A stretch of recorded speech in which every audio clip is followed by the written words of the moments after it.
Gethsemane teaches us something very deep about prayer. Jesus went to the garden knowing what was coming, and he knew that he was about to carry a burden that no other human being could fully understand. Jesus was not alone in the garden. His disciples were with him. He took Peter, James, and John with him and said, "My soul is overwhelmed with sorrow to the point of death. Stay here and keep watch with me." Matthew 26, verse 38. He asked them to pray. The disciples were close to Jesus, but they did not understand the full depth of what he was experiencing. They knew Jesus was troubled. They saw his sorrow. They heard him asking them to pray, but they did not carry what he was carrying. They were worried about their own life and path. They denied him, and some ran away. And Jesus did not need to explain every detail to them. He went a little farther, fell with his face to the ground, and prayed to the Father. That is Gethsemane. The answer to prayer is not always the removal of the burden. Sometimes it is the strength to carry it. People can be around us, but even the people who love us deeply may not understand the exact weight we are carrying inside. Expecting them to fully understand may only lead to disappointment. God knows the words we cannot speak. He knows the weight of our pain, and he understands the deepest part of our pain.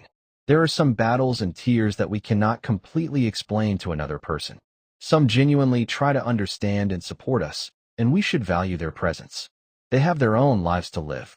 Jesus himself valued his disciples' presence, but when he went deeper into his suffering, he went before the Father. This teaches us something important about prayer. People can stand beside us, but only God can enter the deepest place of our heart. And Jesus prayed, "My Father, if it is possible, may this cup be taken from me. Yet not as I will, but as you will." Matthew 26, verse 39. This is one of the most powerful prayers in the Bible. Jesus brought his deepest pain to the Father. Prayer is going to the one who already knows it.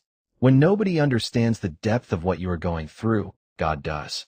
When you cannot explain why something hurts so much, God knows. When you are surrounded by people but still feel alone inside, God is there. When your prayer has become only tears, God understands those tears. Gethsemane reminds us that we do not have to explain everything to God. He already knows. People may stay, listen, and encourage us for a while, but there is a depth of our heart where only God can enter. That is why prayer is so precious. So pray until you can get up. Pray until you can surrender. Pray until you can say, "Not my will, but yours." Because when you cannot carry the burden anymore, you can still place it in the hands of the one who carried the cross. Amen.